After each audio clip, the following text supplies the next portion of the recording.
Start recording. Yeah. So I ask you, I beg you, please remind me to record the classes every day. All right. And lastly now, substitutes. If we can make our systems as such, if we can make our products as such, that it is difficult for them to be copied, then we can keep out substitutes. Right? That is only, most of the time, that's only going to be temporary. When AMD used to imitate Intel's processors, their processors were, what they used to do is that they used to get an Intel processor and backward engineer it. And then so they were always playing catch up. Because by the time they had the AMD processor, Intel had a new processor out. Until one day AMD found out how to make the processor themselves. And now AMD processor is right up there with the Intel processor. But at one stage, an AMD processor was considered a substitute for Intel processor. Which is the same thing with our phones. If you want a cheaper smartphone, you go and buy a Alcatel. One time you used to go and buy a Huawei. But you have expensive Huawei phones now. Right? So one of the things we say about when you use information systems to provide you with a strategic advantage is that you constantly have to innovate. So any decision that you take now, or any action that you take now, use of information systems, you have to be continually looking at what is happening and constantly innovating in order to maintain that advantage that you have. So what we want to do now is that we want to look at Zara. Zara is an online company, right?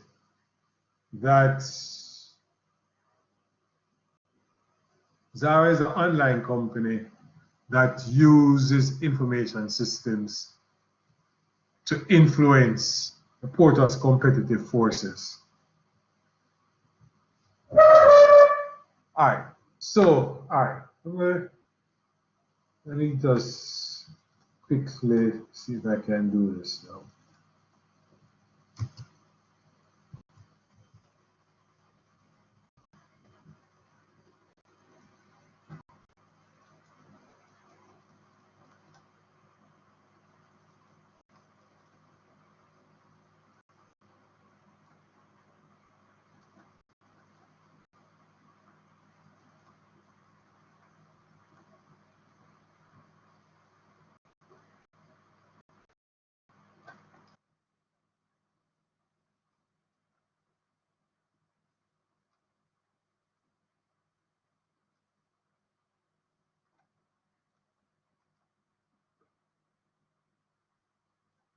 Sir, excuse me.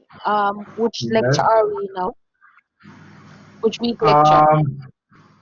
We're doing 3 and 4. Together? Yeah. So Zara, and this is in the slides for number 3. So Zara is this online organization that sells clothes. And to keep up new entrants. So first of all, with e-commerce, easy for somebody to jump in and start an online store. You don't even have to have any clothes. You don't even have to have any products. When you get the orders, you can now get the products out there. A lot of e-commerce sites, don't keep themselves fully stocked with products. One of the advantages of e-commerce is that you don't have to keep a warehouse. Right? What you have to do is have good logistics so that whenever an order is placed, the order is filled. So 1-800 Flowers, for example, don't keep flowers or has very limited supply of flowers. And have to be, because you can't go 1-800 Flowers and order flowers anywhere in the world. What they have is a whole bunch of floral stores connected to them. So if you're saying that you live in Papi, Jamaica, they are going to they have a floral store somewhere near Papi that can deliver the flowers to the address that you want to deliver to in Papi. And if you live in Manhattan, New York, they have a floral store in Manhattan, New York. And if you live in Auckland, New Zealand, they have a floral store there that will deliver the flowers. And if you go there, you realize that the flowers that you might get from New Zealand may be different from the flowers that you get for New York. The flowers that are available for New Zealand, because those persons are selling flowers, nevertheless, they're just connected with 1-800 Flowers. So, how does Zara keep out other competitors? Zara uses technology, right, and supports they're integrated with their suppliers, right, designers, and as such, and they provide them with some level of support, just as how Digicel supports us dealers and helps them out with their marketing and helps them out with their branding and all that sort of stuff. So if a new company comes in to Jamaica, they have to do the same thing for their dealers. So Zara now provides support to its designers, right? So anybody coming into the market that wants to compete with Zara will have to do the same thing. And Zara also has a database with information about its customers. They have a massive data warehouse, and it has all the information about its customers, which means when marketing, you don't throw a blanket net out there and hope that catch up customers. It can market directly, can market certain products directly to a particular target market, which really wants those products, right? So that's one way in which it uses technology to mitigate the threat of new entrants. To mitigate the threat of the bargaining power of buyers, meaning that now by e-commerce, I can go to any website and buy the clothes that I want. So the first thing is that because I have these designer clothes, and these are, I think they are not just generic designs. They actually fit people. So they have thousands of women who volunteer, and they build clothes for them, different sizes. So your clothes really fit, and your clothes is not fitting off some sort of model or some sort of generic bust that is out there. It was off of persons, physical persons that are like how all of us stay, right? So you know that the clothes are going to fit you properly if you choose the right size and with the right characteristics, measurement characteristics, but also they don't keep a lot of stock. So therefore, you know that when you go there, if you see a dress there that you want, if you don't buy it now, when you come back a weeks later, that dress finish. They don't keep a lot of the same products. They have a lot of designers, so they have a variety of products, and they make sure that there's not a lot of it. And women like that because women don't want to go out and see another lady in the same clothes that they have on. So, so when you go on Zara, if you're a Zara customer, when you go there, right, Zara, and you see a product, you're going to buy, and you really want it, you're going to buy it right away. And as such, what you'll find that Zara has less than 10% of the stock that goes unsold. Right? Then with the bargaining power of suppliers, Zara has a whole lot of suppliers, and no supplier can get too much work. In other words, they ensure that some suppliers only, each supplier has a small percentage of work from Zara. So therefore, if you as a supplier not meeting them at the price point that they want or not delivering for them, they just switch to another supplier. So they have basically negated the bargaining power of supplier because they can easily switch from you and go to another supplier. And because all the suppliers get are the cut materials, so the suppliers are cutting the material, right? The designers that they use and they cut it, and they have some laser technology that they use to measure cut material. All you as a supplier who make the clothes, all you are getting from them is the material to cut.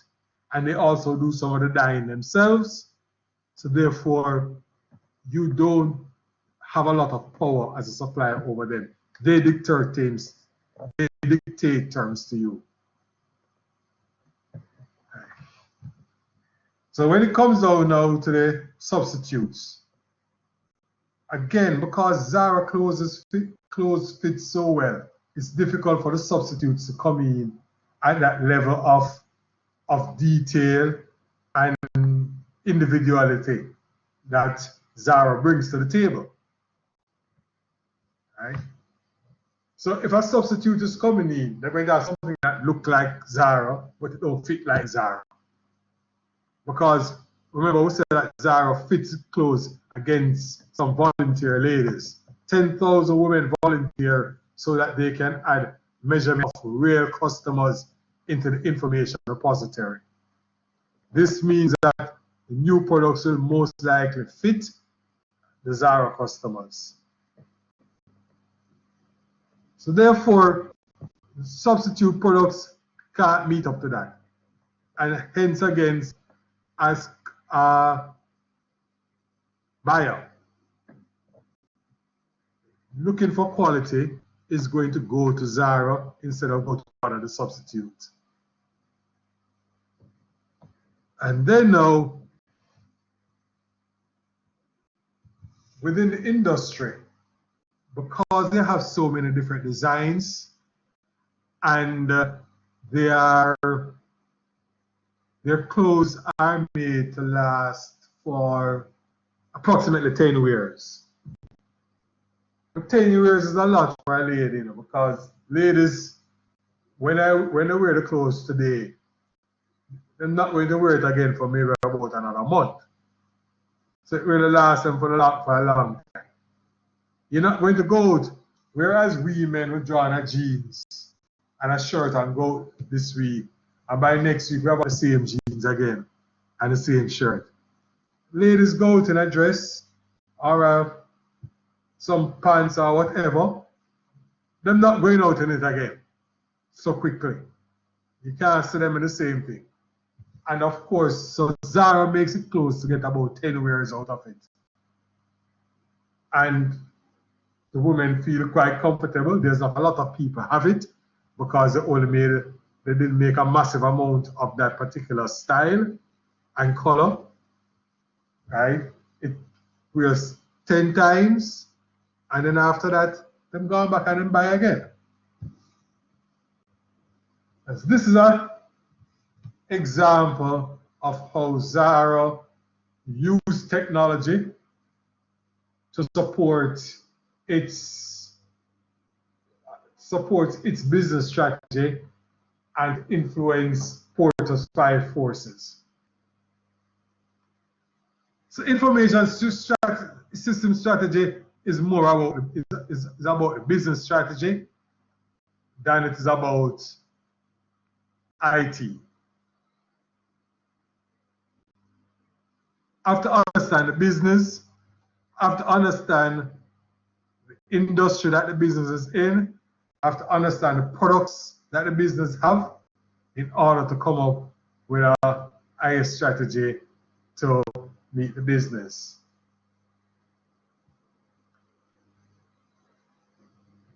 Hence now, in developing our information system strategy, all right, in developing our information system strategy, the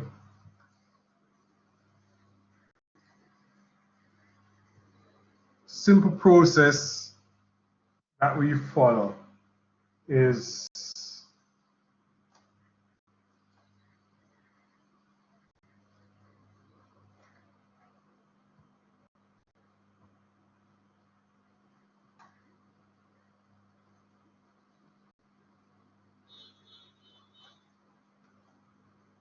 first we identify the business drivers,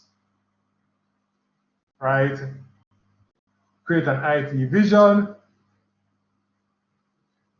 So therefore, we also now need to, it's not the one that I wanted to give you though. I have another one to give you in terms of what the strategy is supposed to look like, right? But you need to assess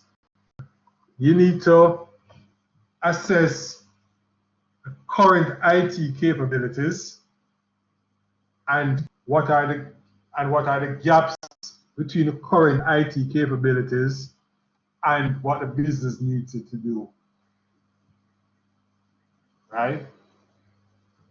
Then now, you also need to identify what the desired IT capabilities are going to be. Well, you actually identify that before the gaps. Yeah, well, right, you identify the current IS capabilities. Then now after that, now you look at the gaps between the future, the desired IS capabilities and the current IS capabilities. And then now you come up with initiatives, projects that will allow you to fill that gap. And then you talk about how you're going to implement, and then we'll have what we talk about IS roadmap. And an IS roadmap, which we're going to get into in a few weeks' time, couple of weeks' time, maybe less, right? A roadmap base is really is where the rubber hits the road for your IS strategy. All right? But right now, what we're focusing now is more on the alignment, certainly for this class. So when you identify these business drivers, right, and you have your IS vision, and you assess your current capabilities, you don't need, and you look at your current IS capabilities as in relation to the business strategy that is here, that has been defined. You now need to understand where is IS in relation to what the business wants. Are we currently aligned with the business? If, in other words, is the capabilities of IS, the current capabilities of IS enough to deliver support to the business for it to meet its business objectives? If the answer to that question is no, you now need to determine what are the things that IS need to do in order to meet the business. So let's just use COVID-19 again. So here we are at UTech, and we have face-to-face classes. And then now COVID-19 comes. Business comes and the business decides that, okay, this is a new strategy that we're using. What does IS have to do? And the new strategy is online classes, right? And it says, okay, certainly for the rest of semester 2, semester 3, going into the new academic year, semester 1, no face-to-face classes. What does IS need to do in order to support that business strategy? It now needs to talk about what tools does IS have the tools to facilitate online teaching and learning? If we don't have the tools, it means that IS now needs to procure those tools. It may be more than just tools. Tools are software. Is the current hardware and network infrastructure sufficient to support how many thousand students being online at the same time? Then the students are not there, most likely staff is not there either, which means that staff also, administrative staff, is working remotely. What do we need to support remote access to administrative staff? Right? But if administrative staff is not there, that's student problem. So let's say with admissions or with registration, how is support given to that student? We might now need to start to put in online support. So we might now need to start to have some chat boxes where somebody's staying at their home and a chat box and they can chat remotely. Or we could have some internet lines whereby you can stay right at your home, go on the UTech website and physically call somebody, and they stay at their home and they answer the phone. So when we understand now what the business needs to be done, what do we IT need to do in order for us to implement all of these different type of systems for the business? If there's not an alignment between the business strategy and the IS strategy, what is the most likely what do you think is the most likely outcome? And that's an easy question.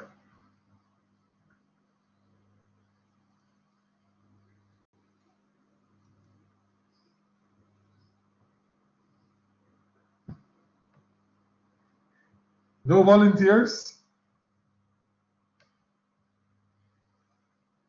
Sir, repeat the question, please. If what the business wants, IS is not capable of doing, right? If there's which we call it a misalignment.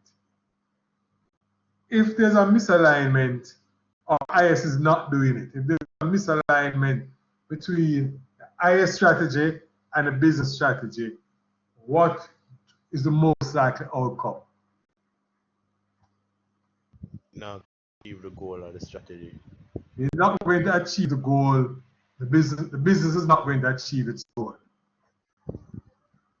And if the business is not going to achieve its goal and consistently don't achieve its goal, it means that the business going to go, the organization going to go out of business. And when the organization goes out of business, that IT department out of business too. So it's like committing suicide. When there's alignment between the IS strategy and a business strategy, not only are business objectives achieved, but we find that IT cost is also lower. Because all IT is spending money on is the stuff that the business want to do. You have less rework being done, right? You're going to have more effective risk management, right? And organization going to run smooth and more efficiently.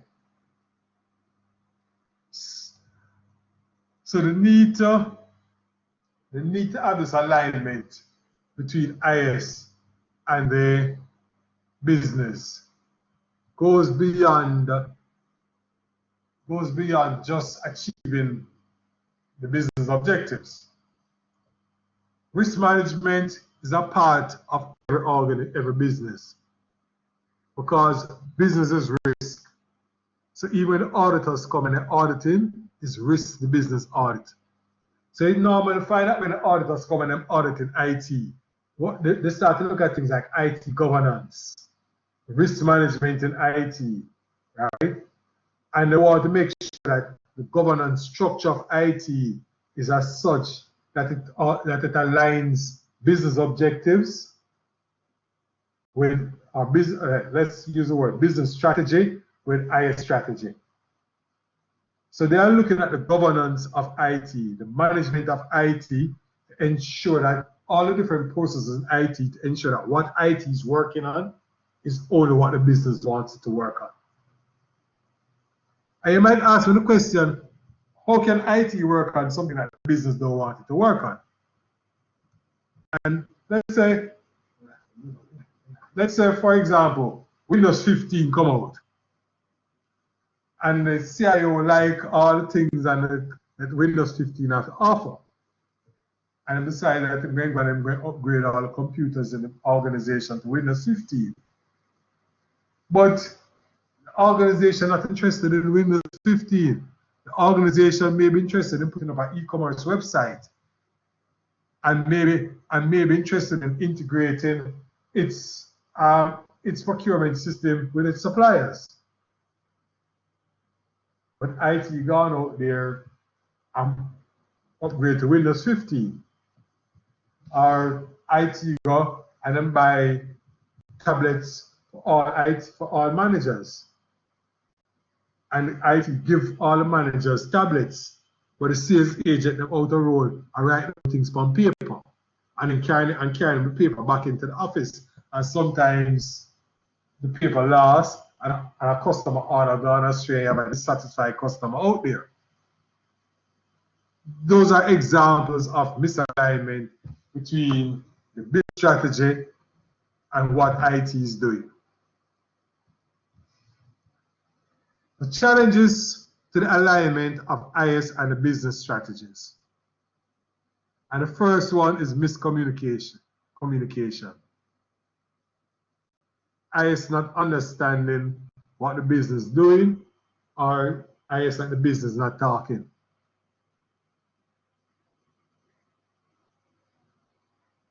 The IS people and the business people don't engage each other, or the IS persons were not consulted when the business strategy was being developed, and when the IS strategy being developed, they don't look at the business strategy.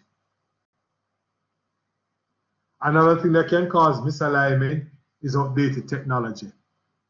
The business wants to do this. Business wants to have social media integration.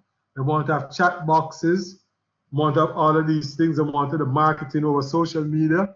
The technology that is currently in the organization, IS don't have it, can't support that.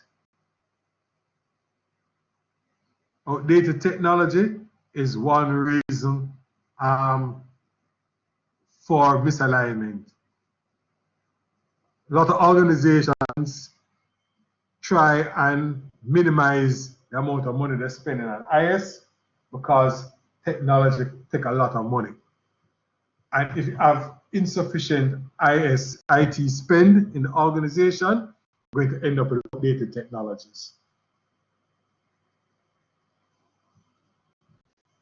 Or you don't give IS enough money to pay for them licenses, So therefore, they don't buy an SSL certificate for the website. Every time everybody on the website, the browser gives them a message and say, this website is not protected. And then, of course, one of the big ones is the misunderstanding of IS role in organization. Some IT people figure that they're just bigger, that they're brighter than everybody else, and they're brighter than the business people. And as such, they don't understand what the role of IS in the organization is.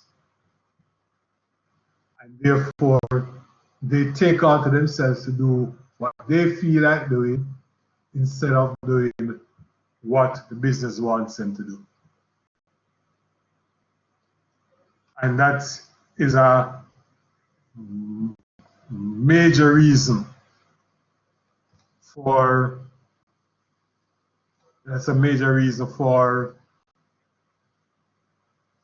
misalignment of IS strategy and business strategy. So what does the IS strategy look like?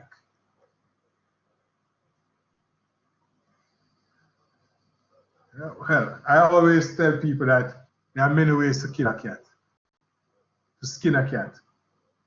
Many ways to skin a cat. And even if you go online, you can see multiple templates of an IS strategy. So here I've put down, and this is in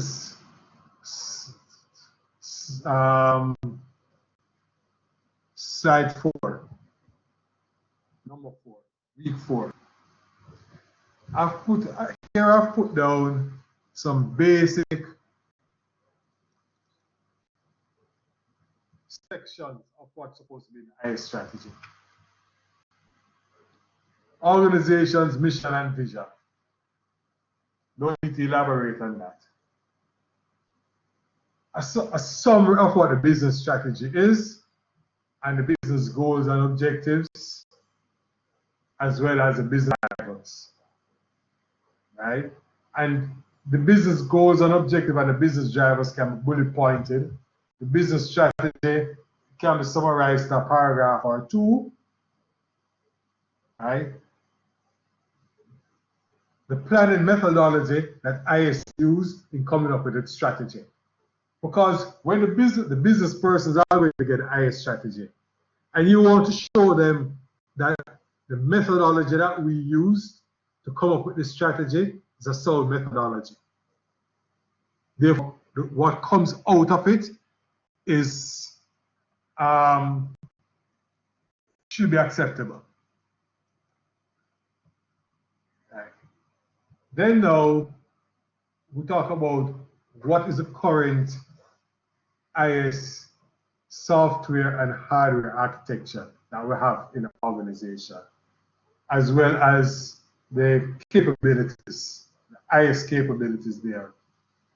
How many programmers we have, how many database administrators, if we have webmasters, because the business might want an e-commerce website and we have one webmaster in-house, which may not necessarily be an issue, but you're talking about what capabilities we have. And then now, based on what the business goals and objectives are, we move an current IS architecture. We now must have a target architecture for IT in order to meet the business goals. We must know that these are the equipment that we have. This is the hardware and software that we have. This is what we need in order to satisfy the business. These are the human resources that IS have. This is a targeted IS organization and capabilities to satisfy the business. Then now we can document the gap between our current state and our targeted state. And then what are the initiatives that IS is going to do in order to fill the gap? Those initiatives might mean that we need to buy a system, might need to buy an ERP system, or we might need to get some web developers, or we might need to buy new servers. Whatever it is, whatever the gaps are, we're going to have a number of initiatives to fill the gap. Because when we fill that gap, it means that whatever the IS capabilities are sufficient to meet the business objectives. And then now our IS roadmap, which this is always nice when the IS roadmap is a chart, like a Gantt chart, to say between January and March, we're going to implement the system. Between February and July, we're going to implement some system B. Between February and April, we're going to hire 4 web developers. And such. So this is our roadmap, our IS roadmap. And this basically tells us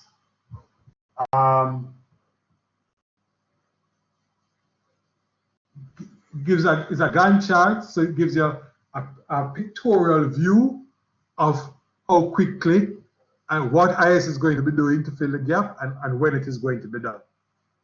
They always say a picture says 1,000 words. One thing we should leave out of our document is our risk analysis.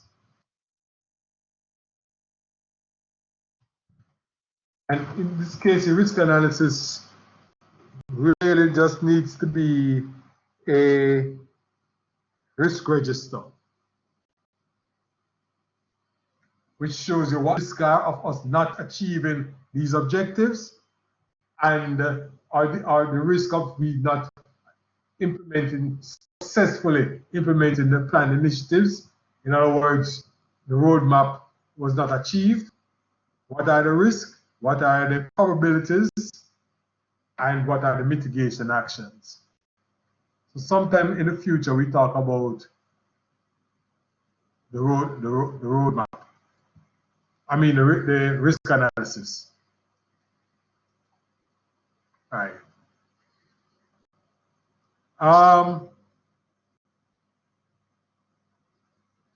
Now, what are the tools that we, as IT professionals, use and need to use in order to ensure alignment? The first one is that we must understand both the business strategy and organizational strategy. That goes without saying. Just coming like you're building a system, you need to know what the business requirements are. And if you don't understand the business requirements, you're going to build the wrong thing.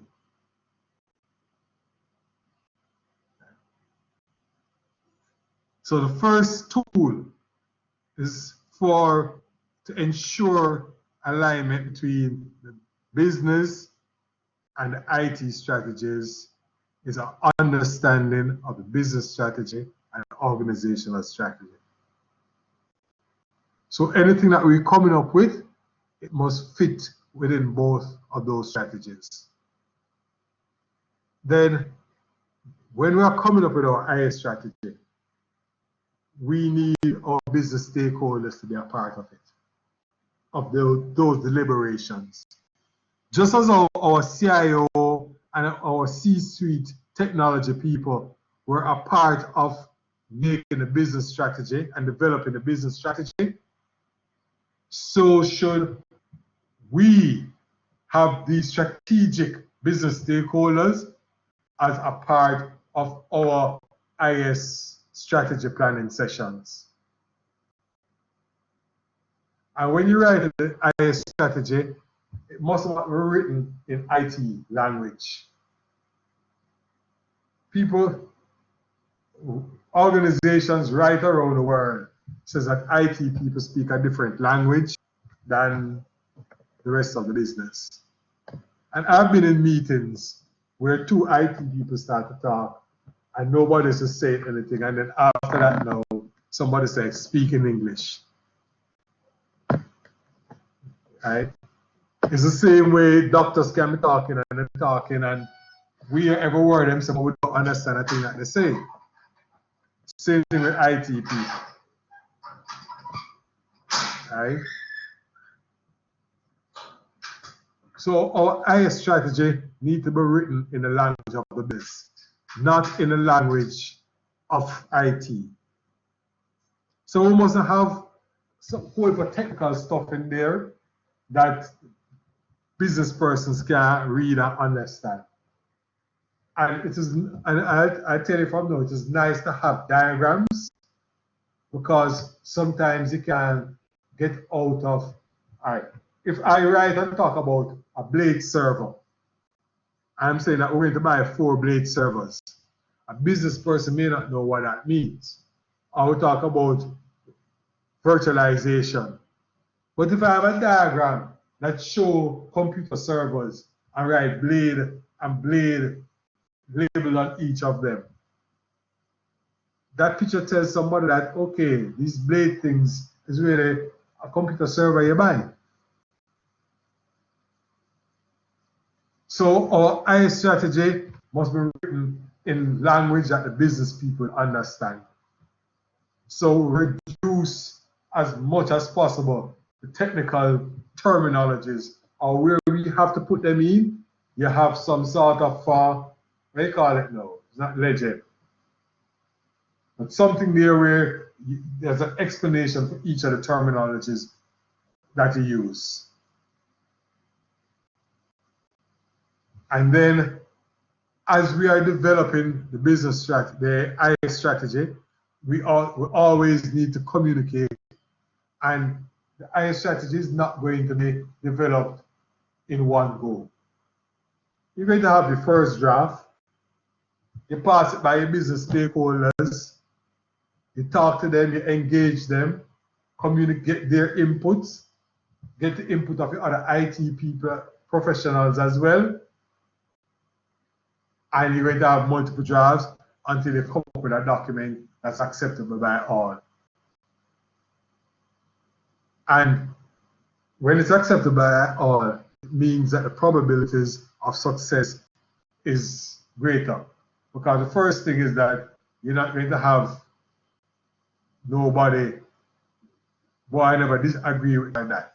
Or when I say acceptable by all, I'm talking about the all meaning all of those important people, all of the decision makers, and all of the people who influence decision. Those are the persons who need to accept it. All of those persons need to accept it. Other people need to accept it as well, you know. But you have to make sure that those persons are comfortable. Because those are the persons who are going to get influence both above and below in that the strategy will work. Right?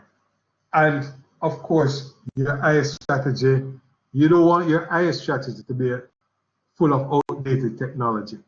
And then when the CEO carry it and show him neighbor or show him friend at some other company, and I say, no, sir, but we have better technology, can do these things much faster and A, B, C.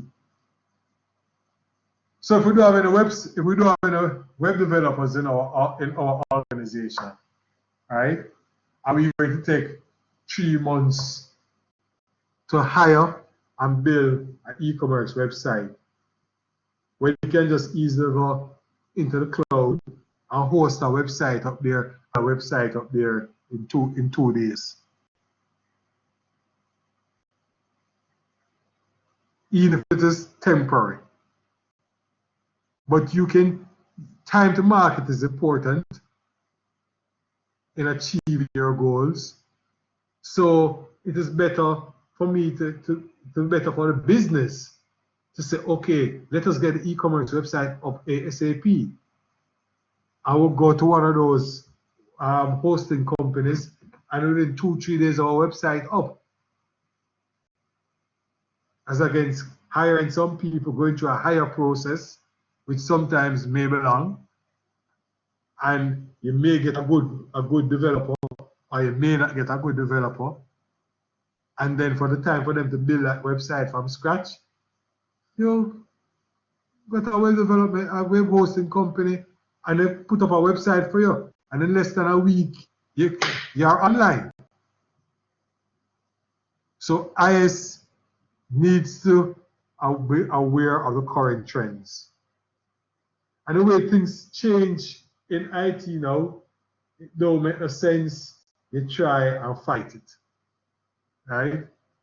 Outsourcing, cloud computing, virtualization, right? All of those things, we're just going to say more and more and more of these things. Software as a service. So the latest trends we need to be aware of, because most of the latest trends is going to save you capital expenditure in IS. And I deliberately use the word capital expenditure because some of these new fancy things, especially that are cloud-based, some of them can end up costing you more money. But is where it's coming from. Is it coming from a capital budget, or is it coming from an operational budget?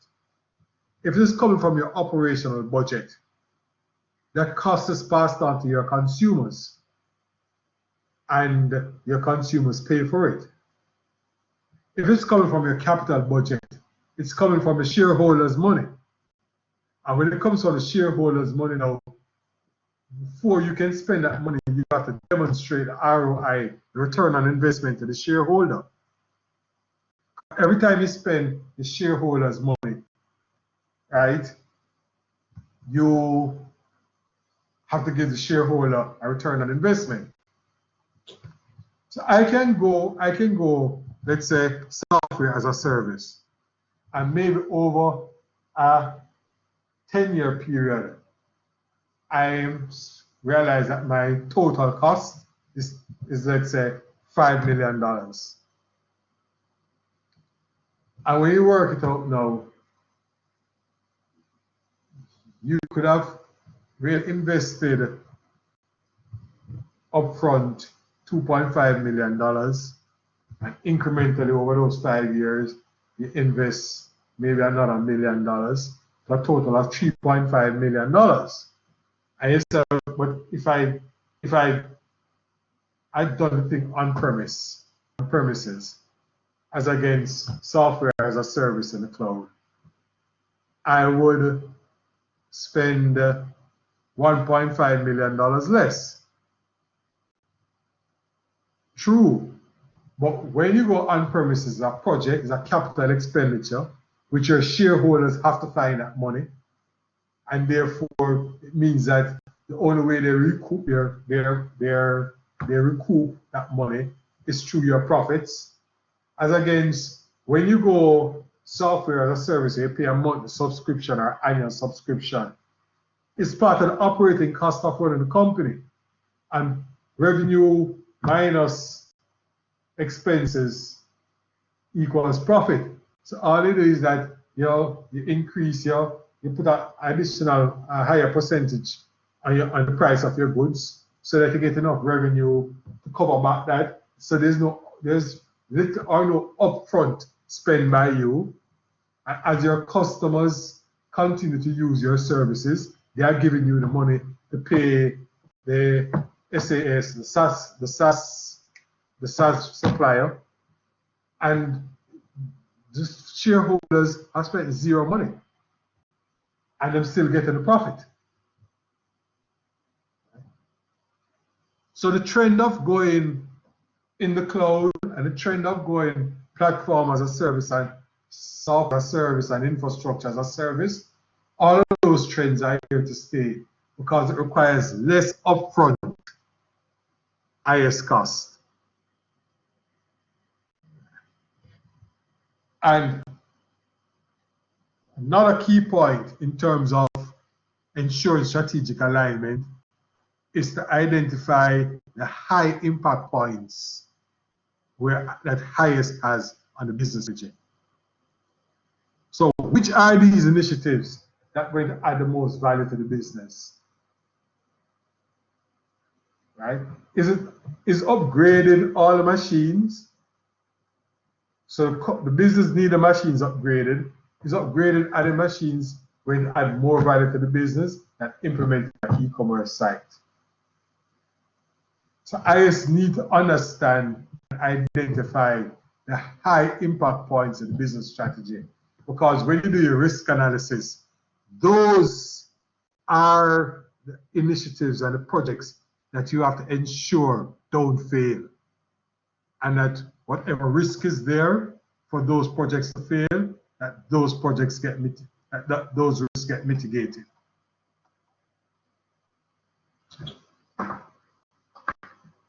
So what about IS strategy?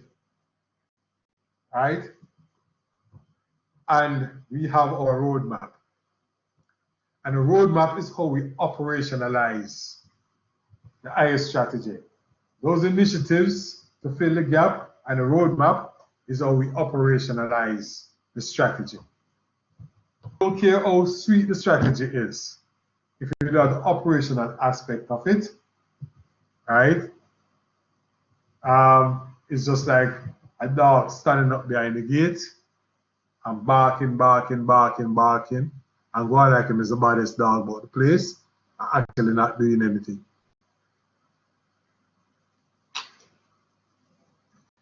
The essence of a strategy is choosing what not to do. Michael Porter, who did the Porter 5 Forces, that statement came from him. The essence of a strategy is choosing what not to do. A Chinese military strategist said, strategy without tactics is the slowest route to victory. Tactics without strategy is the noise before defeat. So if IT is working, and there's no strategy, IT is doing nothing. This guy named Harper Collins said, strategic alignment provides a framework for decision making on what is important to the organization and what is not. It brings harmony in planning and action. I like the shortest one. The essence of strategy is choosing what not to do.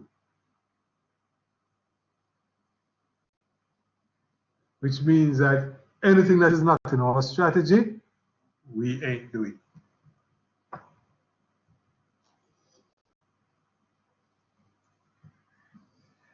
And that's where we're going to end for today.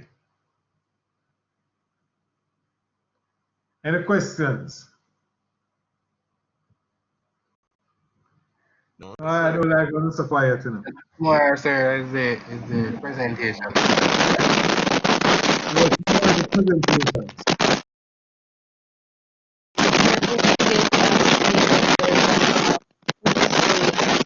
Not hearing that time. Not hearing. Get an updated version of who's doing presentation next week. Well, there are 3 persons that are going to be presenting tomorrow. And then 3 persons presenting tomorrow. And tomorrow, the persons that are going to be presenting next week, Wednesday, will be made known. So like in the Dropbox, there's our folder called assignments. And it's the document with the presenters and the dates they're presenting will always be in that folder. I only give you, each get a week's notice for their presentation, right? So you'll only see the persons that are presenting Wednesday. Tomorrow, you will see the persons that are going to be presenting next week, Wednesday. Okay. So every Wednesday, I will update the document with the persons for the following week. Okay.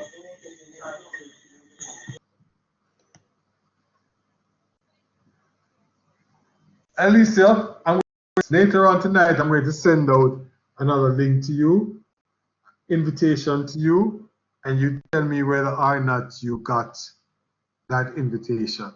You need to please respond to me and tell me whether or not you got those invitations.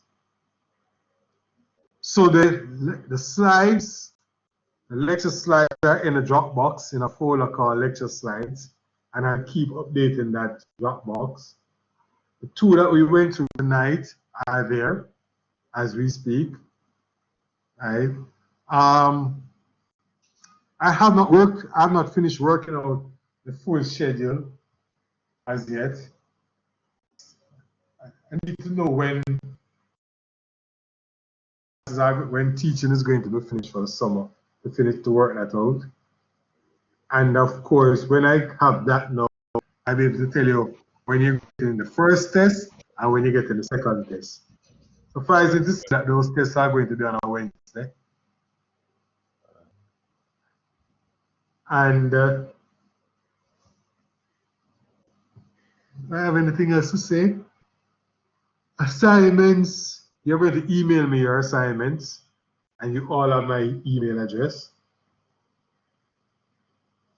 Right? Yes, sir. Yes, I, sir.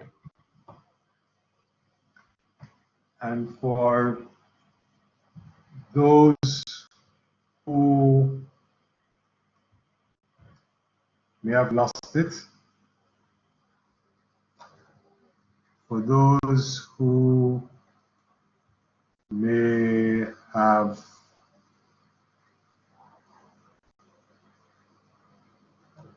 lost it, here's my contact details. Right? And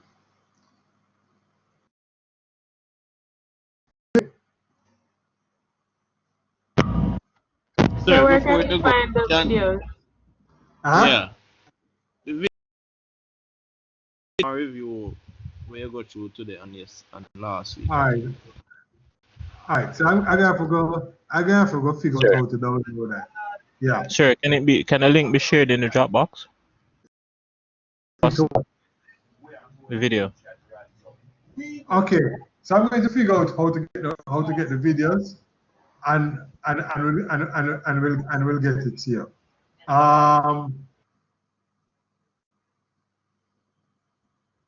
Yeah, I don't see how to get the video up front yet, but I'll figure that out. And then I'll put them in a Dropbox. So you can ask your colleagues, you know. Right now we say recording in process, sir.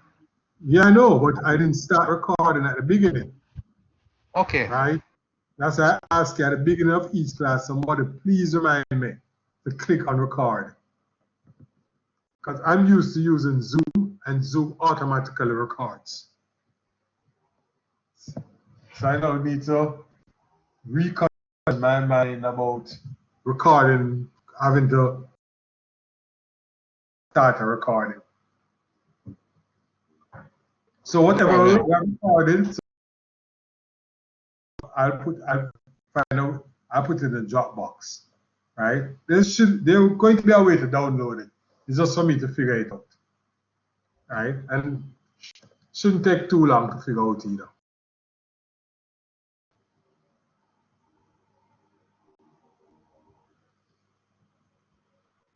So Alrighty. Yeah. remember, still, you know. So Well, Dropbox have free storage, and then how much storage you're willing to buy after that. well, given that, sir, so that we use in free storage. Yeah, but it's my. You have Remember when I get the link, we just get the link. Yeah. So how am I going to put it there? I'm just telling you, it's my storage. It goes. Get the link to You view. don't need to worry about storage. All right, sir. All right then. Remember that you need to be in groups of 4. because there are some assignments that are going to be group assignments. Yeah, two.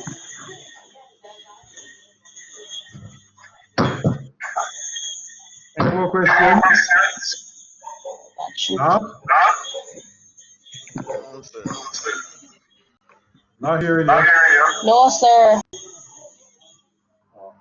I hear my voice echoing. All right then. Take care, everyone. Bye. Same here, sir. All right, sir. All right then. Thank All you. right. Bye. All right.